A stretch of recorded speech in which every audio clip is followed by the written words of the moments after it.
হযরত সাদ বিন মুআজ আল Ansari, সাইয়্যিদুল answer, আনসারদের সর্দার সাহাবী উঠে দাঁড়াইলেন, বলতেছে, ইয়া রাসূলুল্লাহ, আমাদের কথা হলো সবার পক্ষ থেকে আমি সাদ বিন মুআজ আপনাকে আশ্বস্ত করতেছি, আপনি যদি এই কাফেরদের বিরুদ্ধে ঝাঁপিয়ে পড়া শুধু নয়, আপনি খোদার কসম এই মুহূর্তে আপনি যদি আমাদেরকে হুকুম করেন আগুনে ঝাঁপ দিতে, খোদার কসম 1 সেকেন্ড দেরি করব না, আগুনে ঝাঁপ দিব।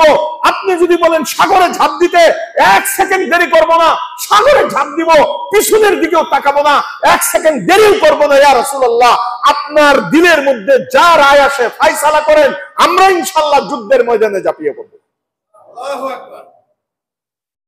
আল্লাহর রাসূলের চোখে পানি আইসা পড়ছে, এক বয়ানে পানি আইসা পড়ছে যে এই জাতি যদি আমার পাশে থাকে, মাত্র কয়েকদিন লাগবে ইসলামের ঝান্ডা উত্তোলন করতে।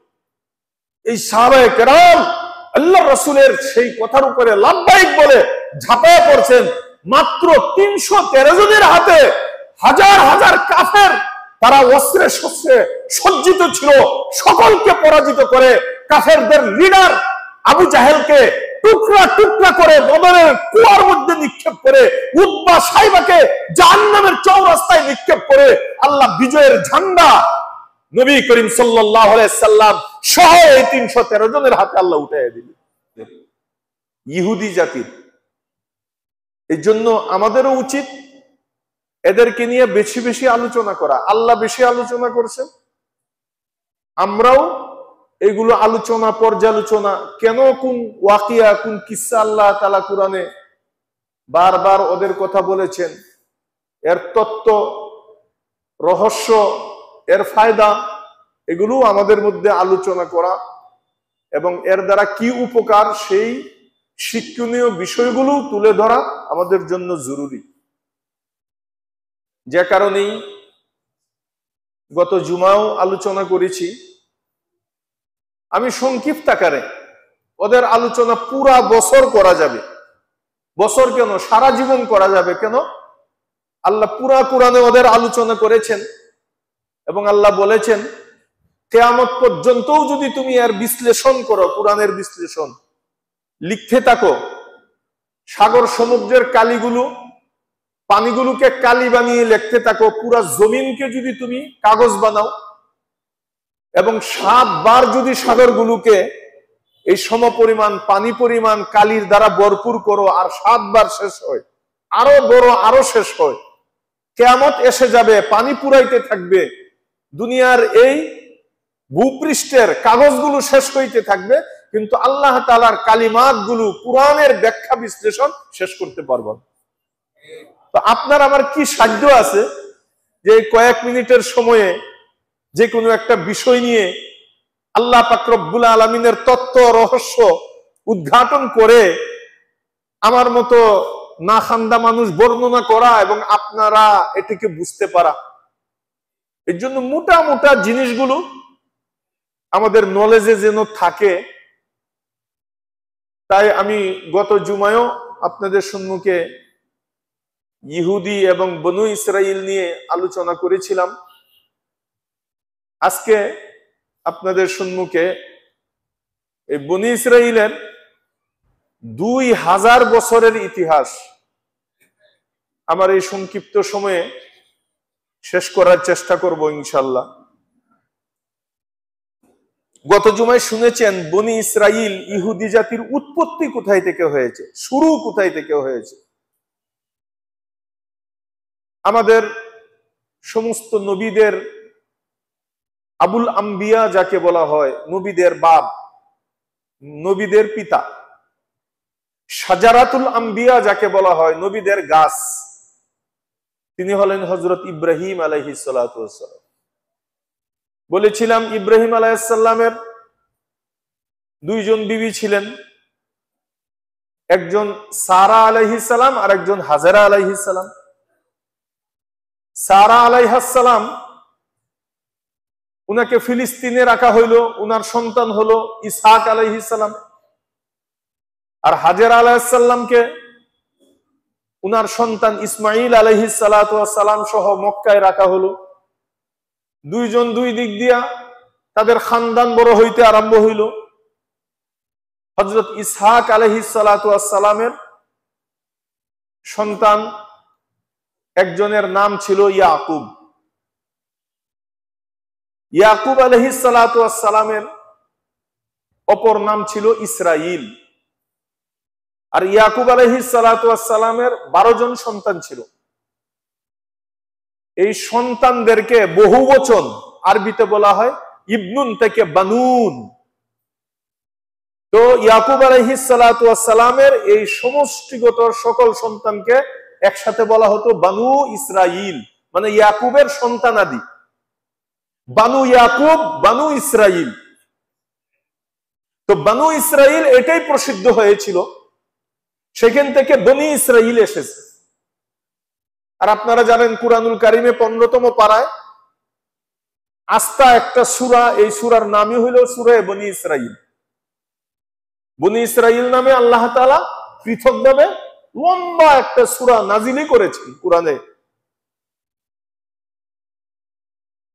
ইয়াকুব আলাইহিস সালাতু ওয়াস সালামের এই 12 সন্তানের মধ্যে একজন ছিলেন হযরত ইউসুফ আলাইহিস সালাতু ওয়াস সালাম। উনার অনেক লম্বা চূড়া আলোচনা, উনাকে নিয়ে আল্লাহ পাক রব্বুল আলামিন আলাদা একটা সূরা নাজিল করেছেন 12তম পারায়। এই সূরার নাম উনার নামে নামকরণ করেছেন সূরাতু ইউসুফ। এই সূরার নাম হইল সূরা, দেখেন আস্থা দুইটা সূরা চলে গেল ওদের খানদানের জন্য, একটা বনু ইসরাইল আর একটা হলো সূরা ইউসুফ। উভয় সূরা কিন্তু লম্বা লম্বা, অনেক বড় বড়। হযরত ইউসুফ আলাইহিস সালামের কিচ্ছা অনেক শুনেছেন, লম্বা চূড়া আলোচনা, এত সুন্দর আলোচনা। আল্লাহ নিজেই বলেছেন এটা সুন্দর ঘটনা।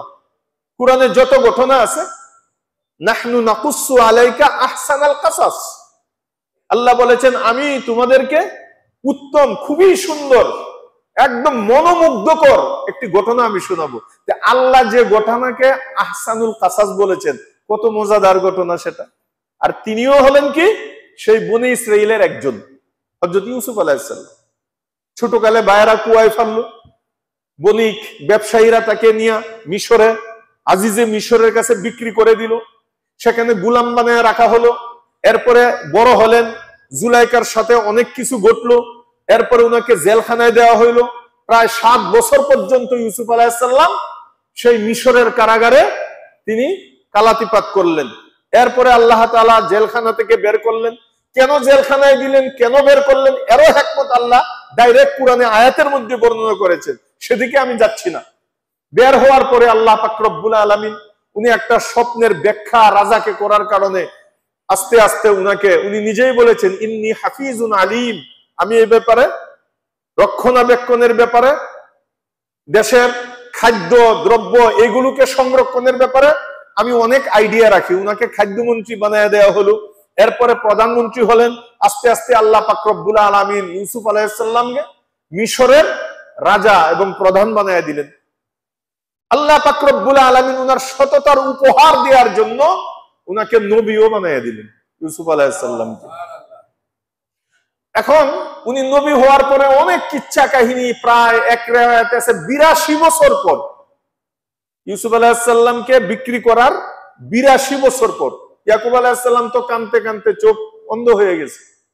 এরপরে ইউসুফ আলাইহিস সালাম কলা কৌশলে উনার ভাইদেরকে, মা বাবা সকলকে নিয়ে মিশরে আসতে বললেন, মিশরে নিয়ে গেলেন। এখন বনি ইসরাইল যারা নাকি ফিলিস্তিনে বসবাস করতেন এতদিন, ওই যে ইব্রাহিম আলাইহিস সালাম রেখে গিয়েছিলেন কোথায়, ফিলিস্তিনে। এখন ইউসুফ আলাইহিস সালাম মিশরের বাদশা হওয়ার পর আম্মা আব্বা তাদের ভাইটাই সকলকে মিশরে নিয়ে গেলেন। এখন বনি ইসরাইলের বসবাস ফিলিস্তিন থেকে ইন্তেকাল করে নকল হয়ে এখন তাদের বসবাস কোথায়, মিশরের মধ্যে। আল্লাহ পাক রব্বুল আলামিন বারবার তাদেরকে এক কথা বলতেন বনি ইসরাইলকে, ওয়াইন উত্তুম উদনা ওয়াইন উত্তুম ইলাল মাসিয়াতি উদনা ইলাল উকুবাতি। দেখো তোমরা যদি আবারও উল্টা পাল্টা করো, দেখেন আপন ভাই, নিজের ভাই, বাপের দিক দিয়ে ভাই, ওকে তারা হাত পা বেঁধে গুড়ার মধ্যেই কি উল্টা পাল্টা, দেখেন নিজের ভাইটাকে কুয়ার মধ্যে ফেলাইয়া দিছে হিংসার কারণে। শুরুই তো হয়েছে উল্টা পাল্টা দিয়া। আচ্ছা ভাইকে কেউ এরকম করে, এরা কেমন জাতি দেখেন, সামনে আরো দেখবেন কেমন জাতি। নিজের ঘরের ভাইটাকে তারা কুয়ার মধ্যে ফেলে দিয়েছে। এরপরে ভাই কত সদাচরণ করেছেন, লা তাসরিবা আলাইকুমুল ইয়াউম, তোমাদের ব্যাপারে আমার কোনো অভিযোগ নাই, সব মাফ করে দিছি, আসো তোমরা। মিশরে এখন বসবাস করতেছেন। ইউসুফ আলাইহিস সালাম বললেন যে দেখো ভাই, তোমাদেরকে এখানে আনছি, যা করছো তো মাফ করে দিছি, কমপক্ষে এইখানে উল্টা পাল্টা করো না। এটা তোমাদের বাপের বাড়ি না, এটা অন্য জায়গা, এটা আমার একটা শাসনকৃত জায়গা, এখানে একটা আমার সুনাম আছে। কিন্তু কে শুনে কার কথা? বনি ইসরাইল বইলে কথা, ইহুদি বইলে কথা, এইখানে উল্টা পাল্টা আরম্ভ করছে। আল্লাহ পাক রব্বুল আলামিন ওদেরকে শাস্তি দিয়ে আরম্ভ করলেন। ইউসুফ আলাইহিস সালাতু ওয়াস সালামের পর এই জাতিকে একদম উচিত শিক্ষা দেওয়ার জন্য আল্লাহ ফেরাউনকে পাঠাইলেন মিশরে। পুরা গোষ্ঠীকে গোলাম বানাইল ফেরাউন, প্রায় 400 বছর পর্যন্ত। কতশো বছর? 400 বছর পর্যন্ত মেয়েদেরকে বাদী বানাইলো, আর পুরা বনি ইসরাইলের পুরুষ পালকে গোলাম বানাইলো। এই গোলামবাদী অবস্থায় 400 বছর পর্যন্ত রইল। এরপরে খালি কান্নাকাটি করে, আল্লাহ আর উল্টা পাল্টা করবো না, লাস্ট চান্স, যতবার ওয়াদা করছি আমরা তো ভঙ্গ করছি, এখন বিশ্বাস করে আল্লাহ আর ওয়াদা ভঙ্গ করবো না, আমাদেরকে একটু বাঁচান, আমাদেরকে গোলামির শিকল থেকে আমাদেরকে পরিত্রাণ দেন। এই কান্নাকাটি করতে করতে আল্লাহ তাআলার রহম আসলো, দয়া আসলো। আল্লাহ পাক রব্বুল আলামিন ওদেরকে উদ্ধার করার জন্য পাঠাইলেন মুসা আলাইহিস সালামকে। কাকে পাঠাইলেন? মুসা আলাইহিস সালাম। মুসা আলাইহিস সালাম অনেক লম্বা কিচ্ছা কাহিনী, সেদিকে আমি যাচ্ছি না। ওদেরকে নিয়ে ওই লোহিত সাগর নীল নদ পার হয়ে অপারে গেলেন, আর ফেরাউন পিছন দিয়া ধাওয়া করলো দল বল, কিপ্তি বংশের সকলকে নিয়ে, একদম বনি ইসরাইল সব শেষ করে দিবে। সামনে সাগর, যাবে কোথায়?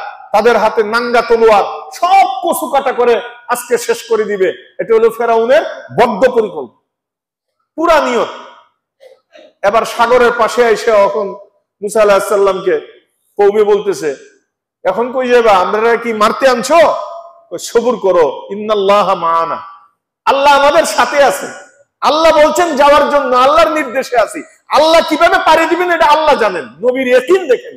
আর ওরা তো মুসা আলাইহিস সালামরে খুঁচানি আরম্ভ করছে, হ্যাঁ তোমরা আমাদেরকে মৃত্যুর মুখে ঠেলাই দিছো, তোমার কোনো এই নাই সেই নাই, সব জায়গার মধ্যে ওরা জ্বালাইছে। একটু ইয়াকিন বলতে কোনো জিনিস নাই, আল্লাহর কথার উপরে বিশ্বাস বলতে কোনো জিনিস নেই। আল্লাহ তাআলা এখানে 12টা রাস্তা কইরা কেন 12 রাস্তা করছেন এরও তথ্য রহস্য আছে। মরবে, নাকের সামনে মৃত্যু, এরপরও তারা এক রাস্তা দিয়ে যাবে না, কয় না আমরা 12 গুত্র রাস্তা আরো বানাবো। চিন্তা করছেন কি জাতি?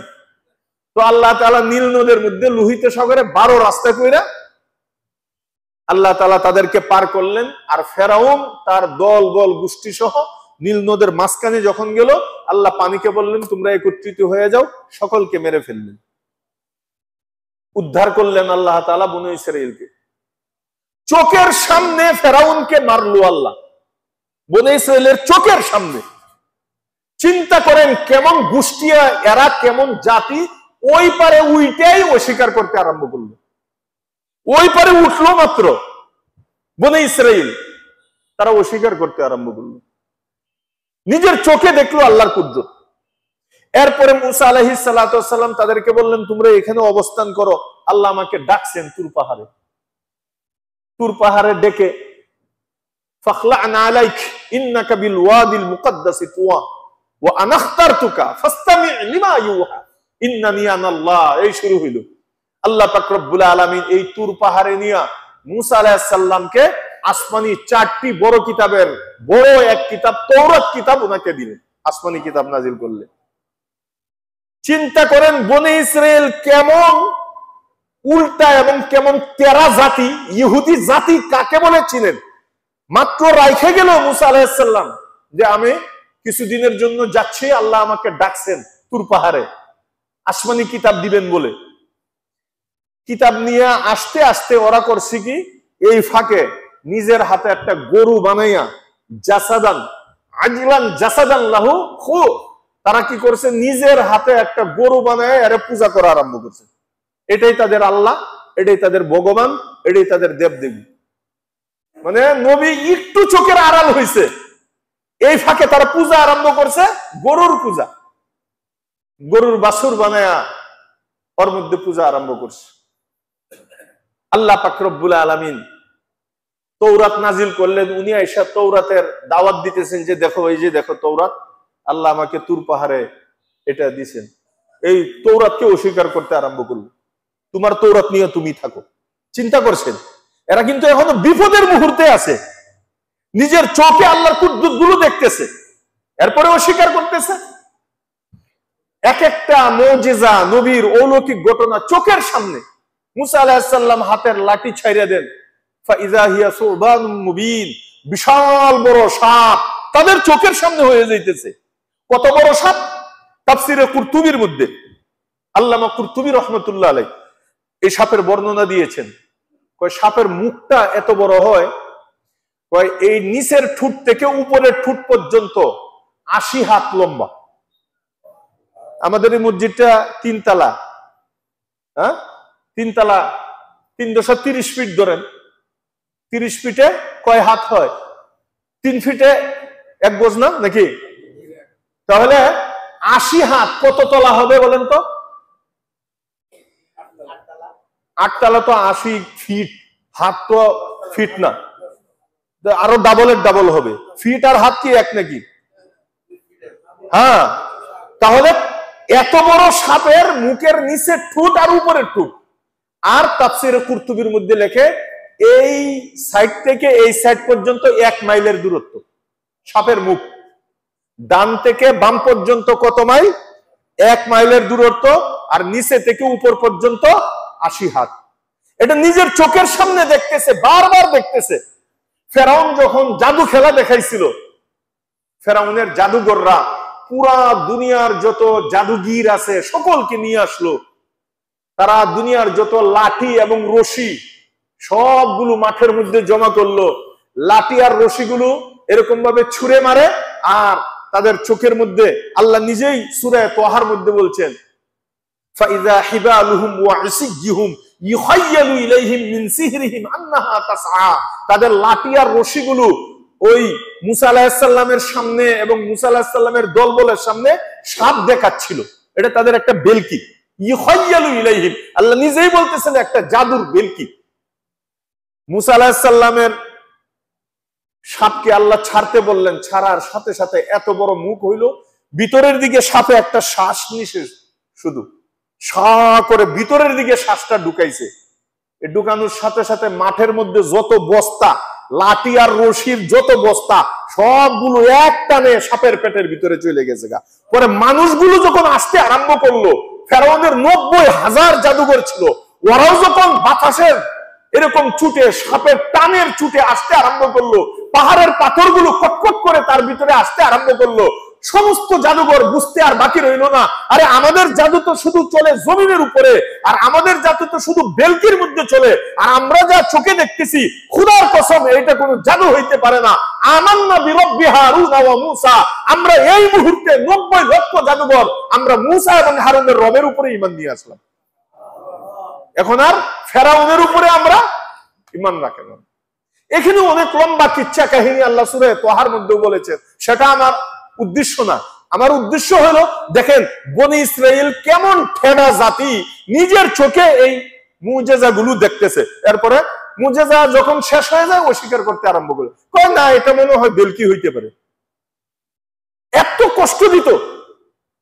এরপরে মুসা আলাইহিস সালাতু ওয়াস সালাম তাদেরকে বললেন যে দেখো, আল্লাহ তাআলা তাওরাত নাজিল করার পর আল্লাহ আমাকে এইমাত্র হুকুম করেছেন, এই যে দেখো তুর পাহাড় থেকে ফিলিস্তিন দেখা যায়, বাইতুল মাকদাস দেখা যায়। তুর পাহাড়ে উঠলে বাইতুল মাকদাস দেখা যায়। যেরকম গারে হেরার মধ্যে উঠলে বাইতুল্লাহ দেখা যায়, তো এখন বিল্ডিং উঠানোর কারণে এখানে দেখা যাচ্ছে না। আমি যখন আল্লাহ তাআলা নিয়েছিলেন 2007-এ গেছিলাম, বিল্ডিং টিল্ডিং ছিল না, সব ফাঁকা। গারে হেরার থেকে তাকায়া ওই বাইতুল্লাহ কাবা শরীফকে ছোটও দেখতে দেখা গেছে, এখন আর দেখা যায় না। তো মুসা আলাইহিস সালাম বললেন যে আল্লাহ তাআলা হুকুম করেছেন, এই যে বাইতুল মাকদাস দেখা যায়, এখানে একটা জাতি বাইতুল মাকদাসকে তারা গ্রাস করে রেখেছে, জালেম। তাদের নাম হলো কবিলায়ে আমালিকা, খুব শক্তিশালী, দেহগুলো খুব মজবুত। ওদের বিরুদ্ধে আল্লাহ জিহাদ করতে বলেছেন এবং আল্লাহ এও বলেছেন আমরা জিহাদ করে যদি বাইতুল মাকদাসকে আমরা দখল করতে পারি আজীবনের জন্য বাইতুল মাকদাসের মালিক আমরা হয়ে দেব। সেখান থেকে আল্লাহ তোমাদেরকে কখনো বের করবে না, তোমরা যে জায়গায় অতীতে ছিল সেই জায়গায় আবার ফিরে যাবা। কথা কি বুঝতে পারছেন? এই অফার পাওয়া সত্ত্বেও এবার বনি ইসরাইল মুসা আলাইহিস সালামকে বলে কি তোমার খোদা আমাদেরকে জিহাদ করতে বলছেন? শুনো শুনো, এগুলো আমরা খুব বুঝি। জিহাদ করার যদি তোমার শখ থাকে, মুসা আলাইহিস সালাম রে বলে জিহাদ করার যদি তোমার শখ হয় তাহলে ইযহাব আনতা ওয়া রাব্বুকা ফাকাতিলা ইন্না হাহুনা কাঈদুন, তুমি আর তোমার রব দুইজনে মিলে তাদের সাথে জিহাদ করো। আমরা তো বাদাম খাবো আর সানাসুর খাবো, আমরা বসছি। কেমন পাজি জাতি! নবীর সাথে কিভাবে কোন ঢঙ্গে তারা কথা বলতেছে, এই ঢঙ্গটাও আল্লাহ তাআলা কোরআনে বলেছেন ইযহাব আনতা ওয়া রাব্বুকা ফাকাতিলা, তুমি আর তোমার রব যাও, তোমরা যায় যুদ্ধ করো। ইন্না হাহুনা কাঈদুন, এমন কষ্ট দিস আল্লাহ তাআলা এই নাফরমানির শাস্তি স্বরূপ আবার তাদেরকে শাস্তি দেয়া শুরু করলেন। আল্লাহ তাআলা 40টা বছর পর্যন্ত এখানেই এদেরকে আর নড়চড় করতে দেন নাই। ময়দানে তিহ, এখানে একটা পাহাড় আছে পাশে, এই ময়দানে বিশাল বড় মাঠ আছে, এই ময়দানে তিহে পাহাড়কে উদ্দেশ্য করে ওরা সারাদিন হাঁটতো, সন্ধ্যার পরে ঘুম থেকে উঠে দেখতো আবার পাহাড়ের পাশে শুয়ে রয়েছে। আল্লাহ এখানে আইসা রাবারের মতো আবার জমিনকে সংকুচন করে এখানে আবার তাদেরকে জমা করে রাখতো।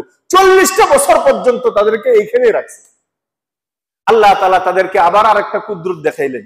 ওদেরকে সকাল সন্ধ্যা আল্লাহ তাআলা আসমান থেকে জান্নাতের খানা তাদেরকে নাজিল করাইতেন। মান্না সালওয়া নাম শুনেছেন? মান্না সালওয়া প্রতিদিন তাদেরকে খাওয়াইতেন। এইগুলো দেখেও তারা অস্বীকার করতে আরম্ভ করলো। এমন কোন কুদরত নাই, এমন কোন মুজিজা নাই নবীর যা দেখেছে আর অস্বীকার করে নাই। সবগুলো এত কষ্ট তারা দিত। আর আমাদের নবী, আল্লাহু আকবার, বদরের যুদ্ধ, সাহাবায়ে কেরাম যুদ্ধ কি জিনিস জানে না, দেখে নাই। সর্বপ্রথম যুদ্ধ, যুদ্ধ মানে হইল, আর কাফেররা পুরা মক্কা একদিকে আর মুসলমান মাত্র 313 জন।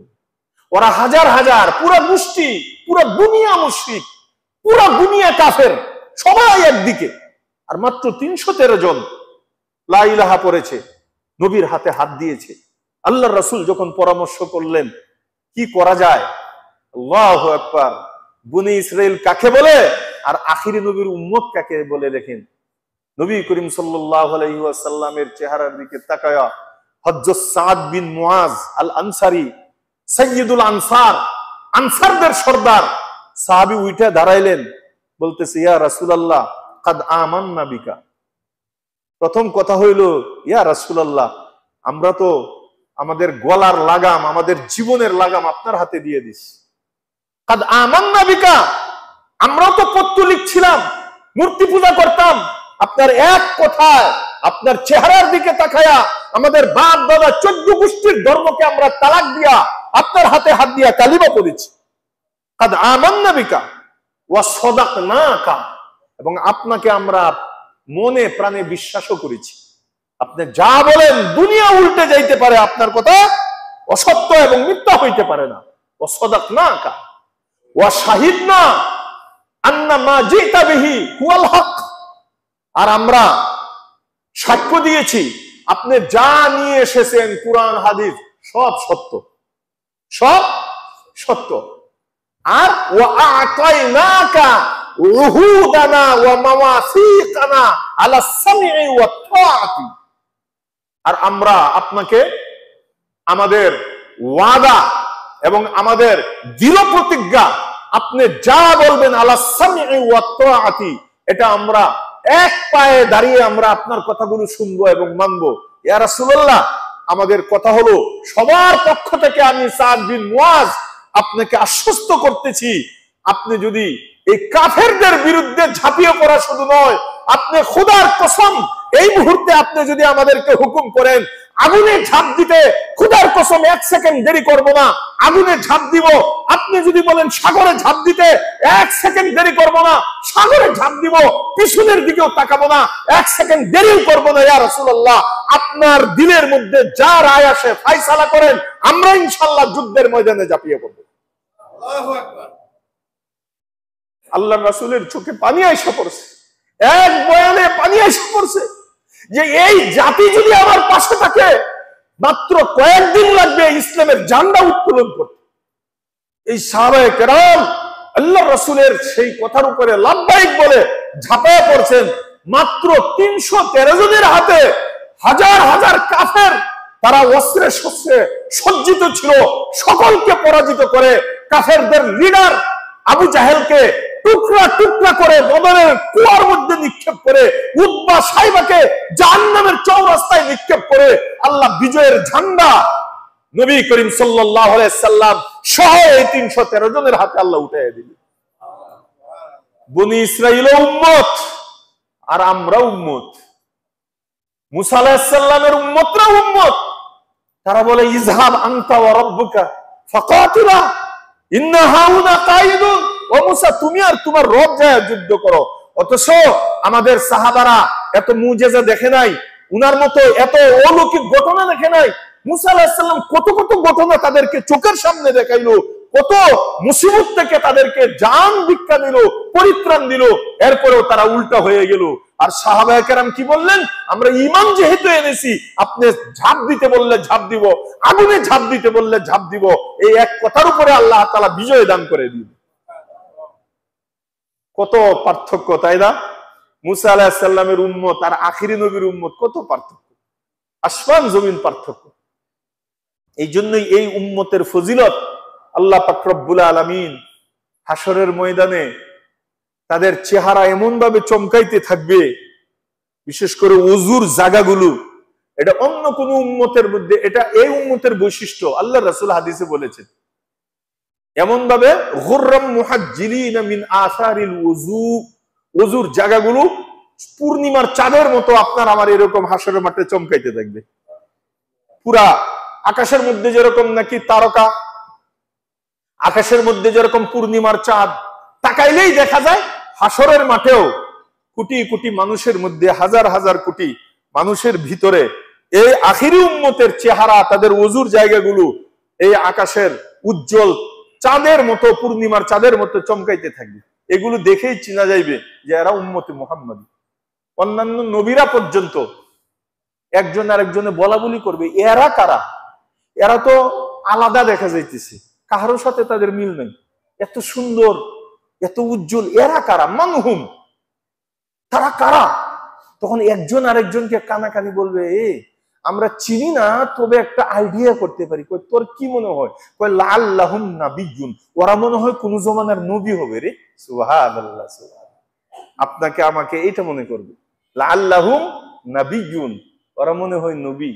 এটা আলা সামঈ ওয়া তাআ, আখিরি নবীর উপরে ঈমান আনার কারণে, তার মহব্বতের কারণে, আল্লাহর রাসূলের দোয়া এবং ভালোবাসা এবং শফকতের কারণে আল্লাহ আপনাকে আমাকে এই নিয়ামত হাসরের ময়দানে দান করবেন ইনশাআল্লাহ।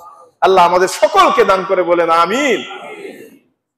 তো মুসা আলাইহিস সালাতু ওয়াস সালামের কথা মানলো না, 40 বছর পর্যন্ত এখানে ময়দানে তিহের মধ্যে ঘোরাঘুরি করলো। এরপরে আল্লাহ পাক রব্বুল আলামিনের কাছে আবার তারা দোয়া আরম্ভ করলো, কান্নাকাটি আরম্ভ করলো যে আল্লাহ আর ভুল করবো না। এরা কিন্তু বারবার ওয়াদা করে আর বারবার ওয়াদা ভঙ্গ করে। এখন কান্নাকাটি করতেছে, আল্লাহ আর ভুল করবো না, এবার আমাদেরকে একটু নাজাত দেন। এই ময়দানে আর কতদিন থাকবো, মেঘ বৃষ্টি ঝড়, আমাদেরকে একটু নাজাত দেন। এখন ওয়াদা করতেছি আর কখনো ওয়াদা ভঙ্গ করবো না। আল্লাহ পাক রব্বুল আলামিন হযরত মূসা আলাইহিস সালাতু ওয়াস সালামের পর হযরত ইউশা বিন নুন আলাইহিস সালাতু ওয়াস সালামকে তাদের নবী বানায়া আল্লাহ তাআলা পাঠাইছেন। কি নাম বলেন তো? ইউশা বিন নুন। ইউশা বিন নুন আসলেন, আসার পরে নবী বলতেছেন যে দেখো, আল্লাহ পাক রব্বুল আলামিন বলছেন তোমাদের জিহাদ করতে হবে। জেহাদ করলে তোমরা এই বাইতুল মাকদাস ফিলিস্তিনের জেরুজালেমের তোমরা মালিক হবা, জেহাদ করতে হবে। এখন মাত্রই তো তারা আযাব থেকে উঠে আসছে, বলে যে ঠিক আছে আমরা রাজি আছি, জেহাদ করব, তবে আমাদের একটা শর্ত আছে। দেখেন কেমন টেরা টেরা, এরা শর্ত করতেছে উল্টা নবীর কাছে। কি শর্ত? আল্লাহ তাআলা এই মজার কিচ্ছা কাহিনীগুলো আল্লাহ কুরআন শরীফে মজা করে এটা নাজিল করছে। আল্লাহ তাআলা বলতেছেন, আলাম তারা ইলাল মালাইল্লাযিনা, কয় তোমরা কি দেখো না ওই সমস্ত সম্প্রদায়, মিন বানি ইসরাঈলা মিন বাদি মূসা, বনি ইসরাইলের ওই সম্প্রদায়কে দেখো না যারা নাকি মূসার পরে ওই যে ইউশা বিন নুন আলাইহিস সালাম আসছে, ইয ক্বালা লিনাবিয়্যিল লাহুম, যখন নাকি তারা বলল তাদের নবীকে, ইবআস লানা মালিকা নুকাতিল ফি সাবিলিল্লাহ, ইয ক্বালা লাহুম, যখন নাকি তারা বলল লিনাবিয়্যিল লাহুম ইবআস লানা মালিকা, তারা নবীকে বলতেছে ইবআস লানা মালিকা, আমাদের জন্য একটা রাজা পাঠান, বাদশা পাঠান, ওর আন্ডারে আমরা কি করব? যুদ্ধ করব, আপনার আন্ডারে না, নবীর আন্ডারে করতে রাজি না। অথচ কান্নাকাটি করে কিন্তু নবীরে আনছে যে আল্লাহ আমাদেরকে একটা নবী পাঠাও, এখন আর উল্টা পাল্টা করবো না, সাথে সাথে পল্টি, এটার নাম ইহুদি। এটি কোরআনের আয়াত কিন্তু। তো তারা আল্লাহর কাছে দোয়া কইরা নবীকে আনলো, এখন আবার বলতেছে ইবআস লানা মালিকান নুকাতিল ফি সাবিলিল্লাহ, কয় না নবী আপনার আন্ডারে না, আপনি একটা আমাদের জন্য নেতা পাঠান, বাদশা পাঠান, ওই বাদশার আন্ডারে আমরা কি করব? যুদ্ধ করব, নুকাতিল ফি সাবিলিল্লাহ। এরপরে আল্লাহ পাক রব্বুল আলামিন তাদের জন্য একজন বাদশা পাঠাইলেন। ওয়াকালা লাহুম নাবিয়্যুহুম, তাদেরকে বললেন, তাদের নবী প্রথমে বলছেন, কয় দেখো তোমরা মনে রাখো, তাহাল আসাইতুম, তোমরা কি আবার নাফরমানি করবা যদি তোমাদের কাছে আবার নবী পাঠানো হয়? আগে কিন্তু তোমরা বারবার ওয়াদা লঙ্ঘন করছো। কয় না না, নাউজুবিল্লাহ আস্তাগফিরুল্লাহ, এখন আর আমরা কোনো উল্টাপাল্টা করব না। ওয়ামা লানা, তারা বলতেছে ওয়াকালু ওয়ামা লানা আল্লা নুকাতিলা ফি সাবিলিল্লাহ ওয়া কাদ উখরিজনা মিন দিয়ারিনা ওয়া আবনাইনা, আমরা কি পাগল নাকি? কি মনে করছেন আমরা কি পাগল? ওয়ামা লানা আল্লা নুকাতিলা ফি সাবিলিল্লাহ, যে আমরা যুদ্ধ করব না, জিহাদ করব না, জিহাদ না করার কারণেই তো আমরা বাড়িঘর ছাড়া হইছি। ওয়া কাদ উখরিজনা মিন দিয়ারিনা ওয়া আবনাইনা, আমরা ঘর বাড়ি বাচ্চা বিবি বাল বাচ্চা সব থেকে উদ্বস্ত, আমরা রোহিঙ্গা হয়ে গেছি, আমরা ঘুরতেছি খালি। এখন আর উল্টা পাল্টা করবো না, বিশ্বাস করেন, আপনি আল্লাহর কাছ থেকে একটা বাদশা আনেন। এরপরে নবী আল্লাহর কাছে দোয়া করলেন, এরপরে সুসংবাদ জানাইলেন যে তোমাদের দোয়া কবুল হয়েছে। মাশাআল্লাহ, কি কবুল হয়েছে? আল্লাহ তাআলা তো বাদশা নিযুক্ত করে দিয়েছেন। কে বাদশা? আল্লাহ তাআলা আয়াতে বলতেছেন, ওয়াকালা লাহুম নাবিয়্যুহুম কাদ বাআসা লাকুম তালুতা মালিকা, আল্লাহ তাআলা তোমাদের জন্য তালুতকে বাদশা বানায়া দিয়েছেন তোমাদের জন্য। সাথে সাথে পল্টি, এক সেকেন্ডও দেরি করে নাই। কিছুক্ষণ আগে কি কইলো বুঝেন? এখন যখন বলছে তালুতকে তোমাদেরকে আল্লাহ কি বানাইছেন? রাজা বানাইছেন, বাদশা বানাইছেন। ওয়াকালু আন্না ইয়াকুনু লানাল মুলক আন্না ইয়াকুনু লাহুল মুলক আলাইনা, সে আমাদের বাদশা কিভাবে হবে, সে আবার রাজা কিভাবে হবে? ওয়া নাহনু আহাক্কু বিল মুলকি মিনহু, তার চেয়ে আমরা বেশি যোগ্য, আমাদের খানদান থেকে হতে হবে। চিন্তা করেন, আমাদের বংশ থেকে হতে হবে, আমাদের খানদান থেকে হতে হবে। তালুত চেয়ে আমরা বাদশা মানি না। ওয়ালাম ইউতা সাআতাম মিনাল মাল, আমাদের মতো কি তালুতের কাছে টাকা টুকা আছে? বাদশা হলে তো তার টাকা হইতে হবে, তার সম্পদ হইতে হবে, গাড়ি বাড়ি থাকতে হবে। আর তালুত তো একটা ফকির। আরে তালুতের তো কোনো টাকা নাই, পয়সা নাই, সেরকম কোনো লাঠিয়াল বাহিনী নাই, এরকম খানদানি কোনো এরকম শক্তিশালী লোক নাই। সাথে সাথে পল্টি মাইরে দিচ্ছে। এই জন্য আল্লাহ পাক রব্বুল আলামিন কুরআন শরীফে বলতেছেন, যখন নাকি তাদেরকে তাদের চাহিদা অনুযায়ী নবীও দেওয়া হইলো, বাদশাও দেওয়া হইলো, কিন্তু তারা অস্বীকার কইরা, ফালাম্মা কুতিবা আলাইহিমুল কিতাল, যখন নাকি তাদের উপরে জিহাদ ফরজ করা হইলো আবারও, তখন তারা তাওয়াল্লাউ ইল্লা কালিলাম মিনহুম, সব ভাগছে, কয় না না না আস্তাগফিরুল্লাহ, আমরা জিহাদ করব না, ইল্লা কালিলাম মিনহুম, মাত্র হাতে গোনা কয়েকজন তারা অবশিষ্ট রইল, ইল্লা কালিলাম মিনহুম, অল্প কয়েকজন। এখন এই তালুতের সাথে মাত্র কয়েকজন এখন তার সাথী যুদ্ধ করবে। ওই আমালিকা সম্প্রদায় যারা ফিলিস্তিন দখল কইরা অনেক দিন যাবত বসবাস করতেছে, সেখান থেকে তারা নাকি রাষ্ট্র তাদের মতো পরিচালনা করতেছে। এই তালুত বাহিনী নিয়ে যখন যাচ্ছে তাদের সাথে যুদ্ধ করতে, একটা নদী পার হইতে হবে। আল্লাহ পাক রব্বুল আলামিন তাদেরকে পরীক্ষা করতেছেন যে কতটুক ইমানদার আমার কথা যারা আছে, এদের মধ্যেও আল্লাহ বাছাই করতেছেন যে দেখো তোমরা সত্যিকারে মুমিন তখন প্রমাণিত হবা এবং তোমাদের হাতে বিজয় তখন হবে যদি আমার এই কথাটা মানো, কি যে এই যে নদীর উপর দিয়ে যাবা, এখান থেকে কেউ পানি পান করবে না। মান শারিবা মিনহু ফালাইসা মিন্নি, যে এখান থেকে পানি পান করবা সে কিন্তু আমার দলের না। নবীকে বলছেন আল্লাহ, আপনি বলে দেন, জানাই দেন, তুমি কিন্তু আমার দলের না, তুমি কিন্তু অন্য দলের হয়ে যাবে গা। ওমান লাম ইয়াতআমহু ফাইন্নাহু মিন্নি, আর যে এখান থেকে পানি খাবা না সে আমার দলের। ইল্লা গুরফাতাম বিয়াদি, কিন্তু এক চুল্লু পরিমাণ খাইতে পারো, যদি বেশি পিপাসা লাগে এক উঞ্জুলি পরিমাণ পানি পান করতে পারো, এর বেশি না। কিন্তু এটি এমন বেখাতেরা মানুষ, ওরা যখন নদীর উপরে যাইতেছে আল্লাহ না করলো কে, পানি কেলে পান করো, খামু, ও মা খাওয়া আরম্ভ করছে। যারা যারা খাইছে আল্লাহ তাআলা সবগুলোকে এখান থেকে বহিষ্কার করে দিছে। মাত্র লাস্টে টিকছে 313 জন। কতজন? বদরের যুদ্ধে কতজন ছিল? আরে বলেন না কেন, বদরের যুদ্ধে কতজন ছিল? 313 জন। আর এই তালুত বাদশার সাথেও নদী পার হইয়া উনার সাথে যুদ্ধ করার জন্য কতজন? 313 জন। ওদের হাতে আল্লাহ পাক রব্বুল আলামিন যখন নাকি যুদ্ধ করছে, পরে বিজয় দান করছে। এই তালুতের সাথে সেনাবাহিনীর মধ্যে ছোট্ট একটা ছেলে ছিল, 13 বছর 14 বছর বয়স ছিল। এই ছেলেটার নাম তখন ছিল শুধু দাউদ। ছেলেটার নাম কি ছিল? দাউদ। উনি এমন বীর বিক্রমের সাথে যুদ্ধ করেছেন, আমালিকা সম্প্রদায়, ওরা তো লক্ষ লক্ষ মানুষ, আর এখানে মাত্র 313 জন।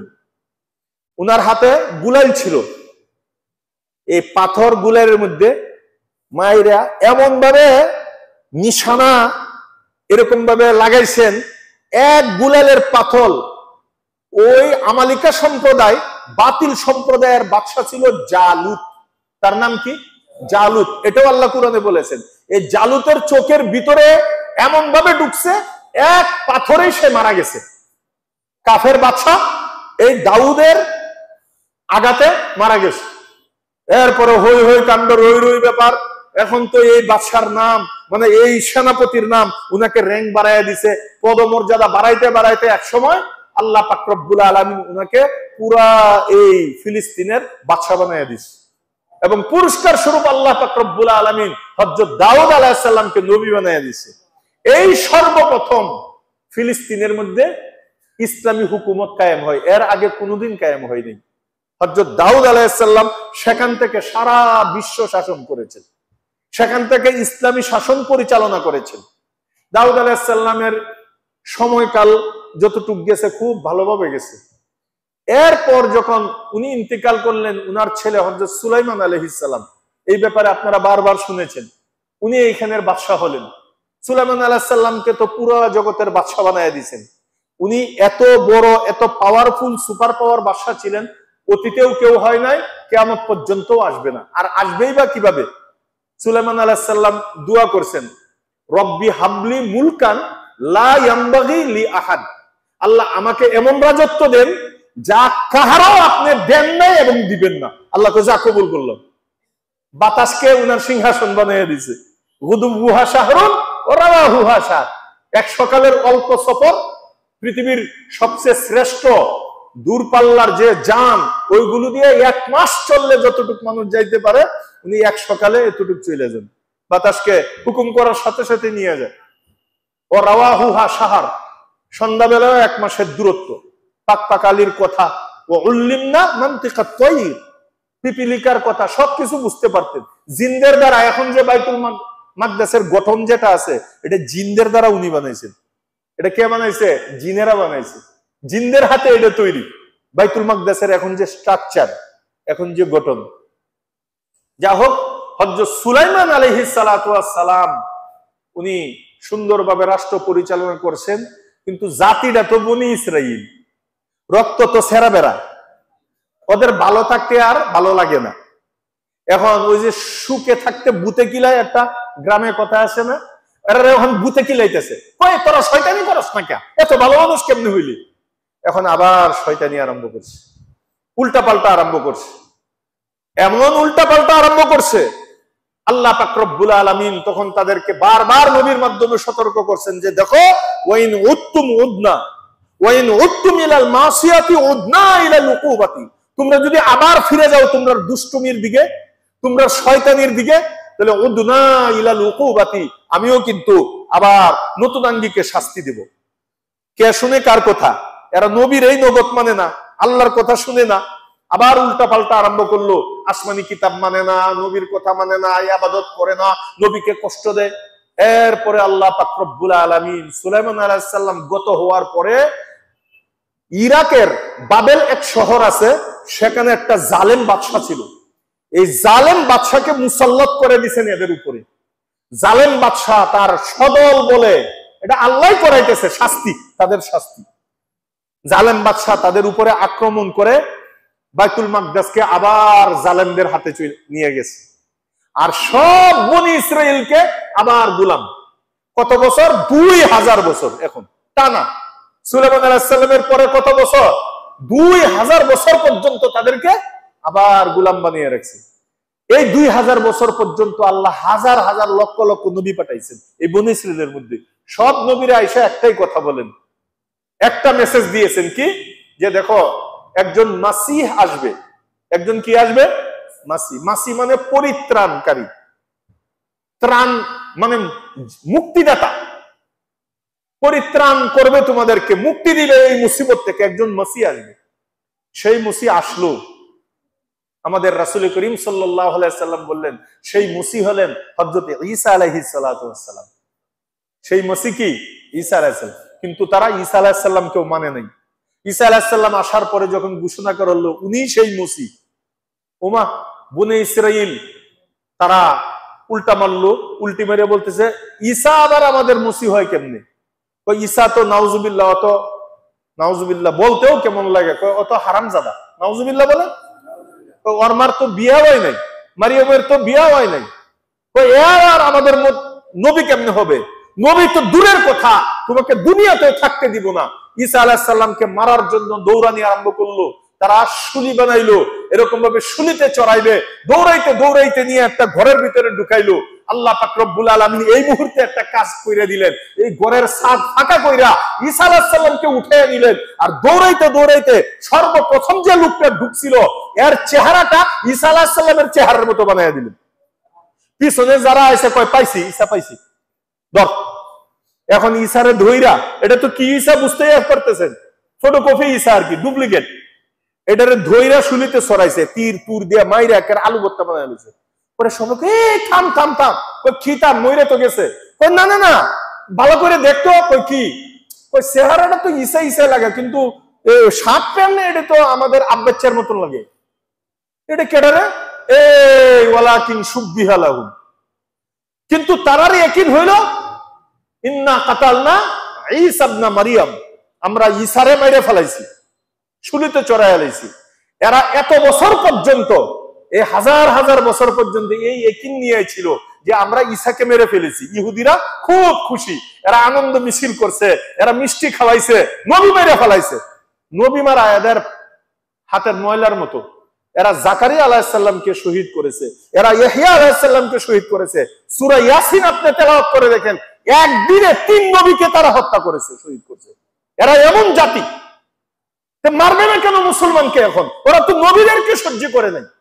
কাতালা মাহু রিদ্দিয়ুনা কাসীর, আল্লাহ কোরআনে বলতেছেন ওরা ভালো ভালো মানুষ, ওরা পাদ্রীদেরকে, ওরা বড় বড় আল্লাহওয়ালাদেরকে, নবীদেরকে ছাড়ে নাই, পাইতো আর কতল করতো, কাউকে মেনে নাই তারা। এখন তারা বলতেছে আমরা ঈসাকে হত্যা করে ফেলেছি। কুরআন নাজিল হওয়ার আগ পর্যন্ত পৃথিবীর কেউ জানতো না যে আল্লাহ তাআলা ঈসা আলাইহিস সালামকে উঠাইয়া নিছেন। এইখানে তারা সবাই বলতো যে ঈসারে মেরে ফেলেছেন। যখন কুরআন নাজিল হইল আর আল্লাহ তাআলা নবীকে বললেন যে আপনি এবার আসল সত্যটা জানায় দেন, কি কয়, ওয়ামা কাতালুহু ওয়ামা সালাবুহু ওয়ালাকিন শুব্বিহা লাহুম। তারা ঈসাকে কতল করতে পারে নাই, শুলিতেও চড়াইতে পারে নাই, ওয়ালাকিন শুব্বিহা লাহুম, তাদের মধ্যে একটা মুসাবা লাগছে, তাদের মধ্যে পেশ লাগছে। তখন দুই দল হয়ে গেছে গা। একটা হলো ঈসা আলাইহিস সালামের অনুসারী যারা, এই যে আমেরিকাওয়ালারা, যারা নাকি খ্রিস্টান, নাসারা যাকে বলে, ওরা তো খুব মর্মাহত, কারণ তাদের নবীকে হত্যা করে ফেলেছে। এমনি কিন্তু ওই দিক দিয়ে একজন আরেকজনের শত্রু, ইহুদি আর নাসারা। কারণ আমাদের নবীরে তোরা হত্যা করছস। আরেক দল খুশি, ইহুদিরা, তারা চিৎকার দেয় আর আনন্দ মিছিল করে। তারা কি বলে, ইন্না কাতালনাল মাসিহ ইবনে মারিয়াম, আমরা মসিরে মেরে ফেলাইছি। তারা হত্যাকারী ইহুদিরা, ওরা মিছিল করে, খুশির মিছিল। আর এদিক দিয়ে নাসারা যারা খ্রিস্টান, ওরা বলতেছে, তারা দুঃখ প্রকাশ করতেছে আমাদের নবীকে তারা মেরে ফেলেছে। কিন্তু ইহুদি নাসারা তাদের নবীকে মারা, একজন হত্যাকারী, একজন জালেম আর একজন মাজলুম, ওই দিক দিয়ে তারা শত্রু, আল্লাহ কুরআনেও বলেছেন। কিন্তু মুসলমানের ব্যাপারে দুইজন আবার এক। এই যে দেখেন কিছুদিন আগে কি হইল, কথা বুঝেন নাই? কালিমাওয়ালাদেরকে হত্যা করার ব্যাপারে এই যে আমেরিকা এইসব বুম ফালাইলো, এরপরে যখন তার কলজের মধ্যে, ইরানরা কাতারের আমেরিকার কলজের মধ্যে যখন আঘাত করলো, এই থামো থামো, এদের কাছে তো আরো কিছু আছে। এরপরে খামিনি বারবার বলতেছে এখনো কিন্তু আসলটা খুলি নাই, আসলটা খুলি নাই। এগুলো কিন্তু আমাদের এই ফটকা ফুটকা বুমা টুমা ডিয়ার কি, আসলটা এখনো খুলি নাই। এরপরে কাফা আরম্ভ করছে।